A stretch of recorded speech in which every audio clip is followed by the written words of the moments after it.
कराची में जारी 10 मुहर्रम उल हराम के मरकजी जुलूस की गुजरगाहों पर मुख्तलिफ तंजीमों के कैंप लगाए गए हैं। बोहरी जमात की जानिब से सदर में एक बड़ा कैंप लगाया गया। इस वक्त इस कैंप में मौजूद है डॉन न्यूज़ के रिपोर्टर आसिम खान। आसिम, बताइएगा।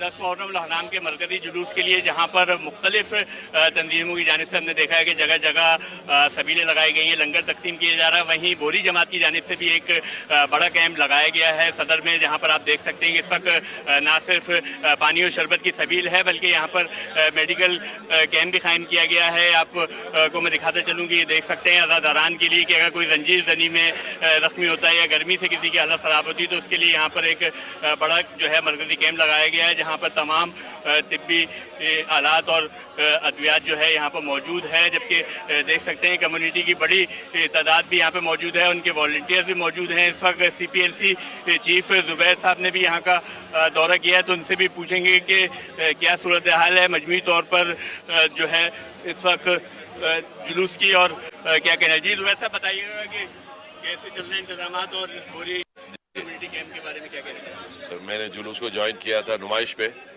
फिर वहाँ से इमाम रज़ा जो इमाम बारगाह है वहाँ तक आए थे, फिर आ गया है 7 डे हॉस्पिटल तक। तो वहाँ तो ज़ाहिर है कि जो VIP का सिलसिला था वो सारे VIP साहिबान आए हुए थे।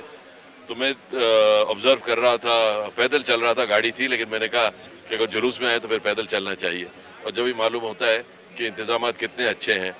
और उसके बाद मैंने जब यहाँ आना था तो मैं आपको बताऊँ कि इतनी अच्छी सिक्योरिटी थी कि मुझे भी बड़ी मुश्किल से मैं अंदर दोबारा आ सका। मैं एक दफ़ा बाहर निकल गया और दोबारा अंदर आने में तो यही मकसद होता है कि सिक्योरिटी ऐसी हो कि कोई भी ना आ सके, and that's the only foolproof security. तो मैं समझता हूँ कि कराची पुलिस ने बड़ा ज़बरदस्त इंतज़ाम किया है। जो है जुलूस सबसे कुछ देर बाद जो है तिब्बत सेंटर पहुंचेगा, जहां पे अज़ादारान नमाज ज़ोहरैन अदा करेंगे। और उसी सिलसिले में बोहरी कम्युनिटी कैंप में भी जो है हमें गहमा गहमी नजर आ रही है और उससे कुछ देर बाद जुलूस जो है आएगा। जी आसिम, बहुत शुक्रिया, आपने अपडेट किया।